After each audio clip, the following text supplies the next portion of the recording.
A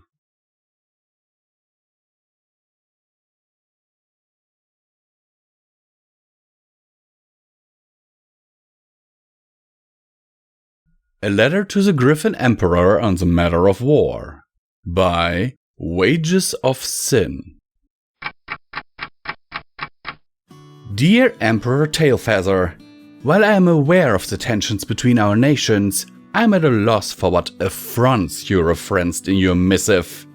If you would like to open diplomatic channels in regards to any grievances, we would be happy to receive them. Otherwise, we must reject your offer to accept our unconditional surrender. While a fair offer in the face of your alternative offer of absolute annihilation, once again I must repeat that we will take our chances, as one might say, or in fact, to the opposite, may suggest that you do not initiate such a plan for your own well-being. As to not allow my turnabout to be mistaken for hubris, I have constructed a list of reasons such as an action would be inconvenient, detrimental, devastating, or outright apocalyptic for you. First is the issue of the pony power. The Griffonian military is impressive, reports placing its structure as comprising of as much as 1/6 of the total population. But while that greatly dwarfs our own paper, as we effectively do not have one outside of wartime, and then only by volunteering, the difference must be considered not as what our army is, but what it will be. Projecting from past statistics, the cultural significance of military service to the Pegasi historically inclines 1/6 of the population to volunteer for service, comprising the majority of our combat troops. Half that number of the Earth Pony community, about 1/12 of the Earth Pony population, typically enlist. Most to provide non-combat support. The least, by total number, typically come from the unicorn population, due to their innately weaker physical stature and the relative scarcity of combat-trained spellcasters. Those unicorns that are trained in offensive or defensive magic, though, provide force-multiplying support, and especially powerful unicorns possess the power to single-handedly defend, or otherwise, entire cities. Through the prevalence of food, advanced magical and traditional medical care, and generally lower infant mortality rates, Equestria has a population triple that of Griffonia, resulting in its theoretical military capacity actually marginally exceeding that of Griffonia's. So outright conflict would be inadvisable, as we would be defending and have home field advantage, as it were. Furthermore, while Griffonia's isolationist policies have effectively spurned any attempts at alliances, Equestria has built relations with every nation of sentient beings on the planet, many of which would provide aid in our defense. The Crystal Empire has sworn full allied mobilization, as have the Minotaurs. Zebratica has pledged food supplies, and the Saddle Arabians have pledged monetary resources. Furthermore, in the face of the destruction of their only viable food source, I'm sure the Changelings would take subversive actions against you in our defense. And of course, as you should know, if the balance of world power is challenged, the dragons will see to it that it is re-established. Our overwhelming military resources don't really matter though, as it would never get that far anyway. Allow me to tell you why. First, we have the forces of nature on our side. For example, it is very difficult to invade while there is a constant hurricane on the border, assuming we stop it there. Second, it is difficult to support a war without food. And if Equestria were to embargo our exports of food, Griffonia's own production would not be able to support its own population, let alone a war effort. Third, assuming you did have enough food, you would have no way of transporting it efficiently. Our supply lines are structured around our nation's Earth Pony population, as their innate strength allows them to transport massive amounts of food by land. An entirely Griffin force, though, would be unable to transport anywhere near as much. They would be overburdened for flight, carrying more than a day's or two supplies. So unless you disproportionately high number of troops were devoted to the task of transporting by land, the very act of sending troops across the natural barriers between our nations would starve your forces out. But if you ignored these facts and war were to start, you would not only have to contest the aforementioned coalition and conditions, but also some insurmountable trump cards. The go-to trump card of Equestria has historically been the elements of harmony, items regarded as the most powerful force in existence. If retrieved, they could be utilized to an unexpected effect, which would unquestionably result in harmony in some forms through your repulsion, imprisonment in stone, banishment to the moon, etc., etc. While not distinctly equestrian, the crystal heart would be utilized in our defense. It is, if you are unaware, an item capable of projecting a shield large enough to surround nations and powerful enough to repulse any outside threat indefinitely. On the front of trump card abilities, we are capable of producing the sonic rainboom effect. If you are unaware, this event is a metaphysical disturbance wave propagation, which is a technical term for what you may better classify as a magical EMP that would disable any magical devices and overload any spells within a substantial radius. I'm aware of Griffon's general lack of magical devices, but if you did have any intention of using magical weapons or enhancements, it should be known that they will not be of use for long.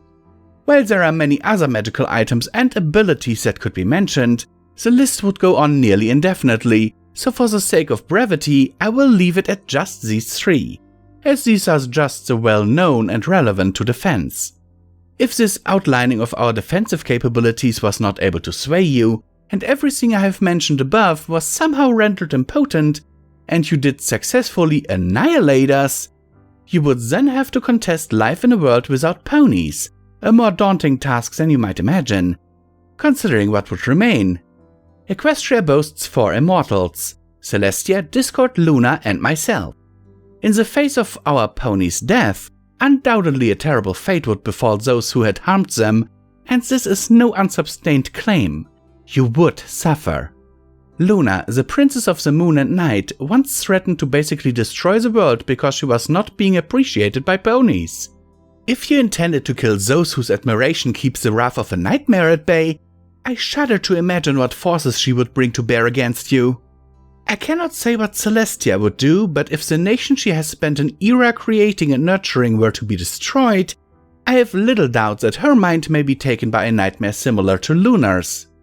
That would place 2 dark magic-enhanced immortal alicorns bent on revenge at your proverbial throats.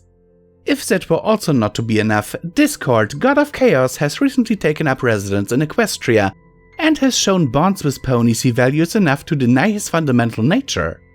I cannot gauge his full power, but it should be pointed out, and as you should well know, he once ruled the entire planet, subjugating and terrorizing all species for his amusement. If those he values were to be forcibly taken from him, I dare say his wrath against the guilty would be quite unpleasant to say the least.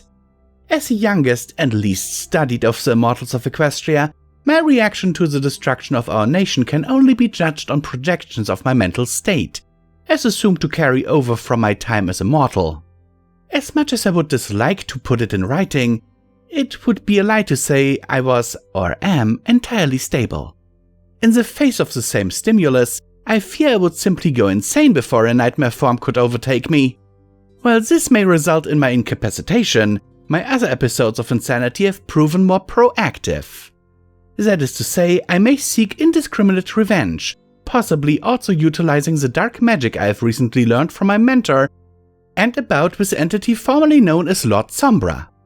And finally, just for the sake of argument, if you did manage to kill our immortals, it must be remembered that the very rotation of the celestial sphere has fallen under the charge of ponies since the creation of time. The sun and moon have always risen and set by ponies, and without us to guide their motion, they would cease to revolve. No organic life would survive beyond a year as the sun-facing side cooked off all moisture and the dark side froze to the point that even its oxygen began to condense to liquid.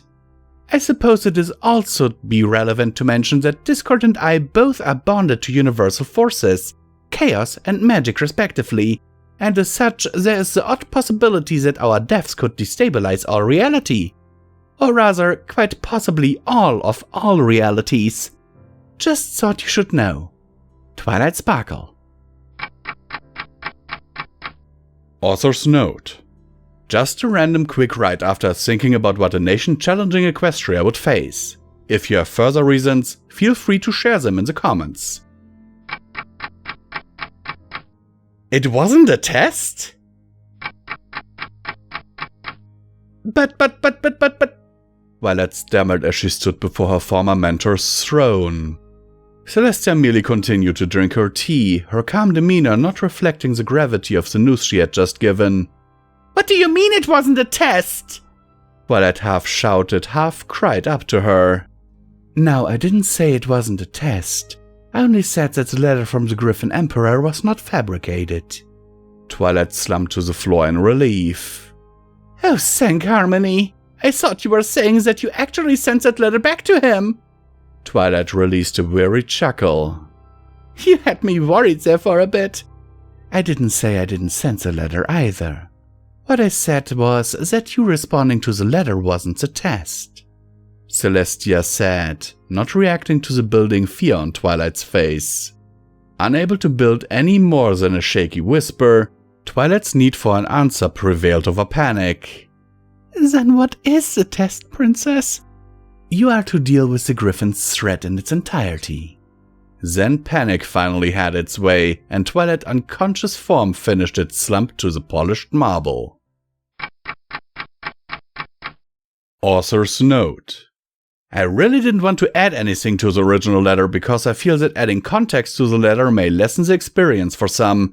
To those I apologize and request they happily ignore this chapter as if it was non-canon to the letter. Otherwise, if you like where this is going, this is a tie-in to the sequel found here. Hello and welcome, this is once again Comment Time with Visual Pony, and once again I will remind you that you can support Pony&Wolf Productions through the links down in the description below, and we also have a merch store. Every dollar helps is needed and very much appreciated. And damn, I can't speak today! Just the word resources in this. Oh god, for some reason I had a tongue tie every time I tried to say resources. It came out like resources or resources. Because my tongue, it was as if it was cramping up trying to say this damn word. And actually, right now I'm looking at the sequel to the story. I like the story because it's all true. You know, imagine someone trying to wage war on Equestria.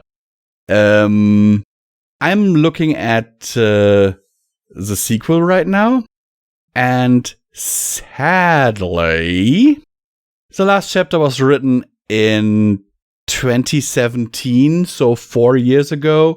So, yeah, and it's marked as incomplete. So, yeah. Anyhow, guys, I hope this story finds you well in body and mind, as always, and I hope that you consider supporting this channel, because, seriously, we need it. And I can only say, stay safe.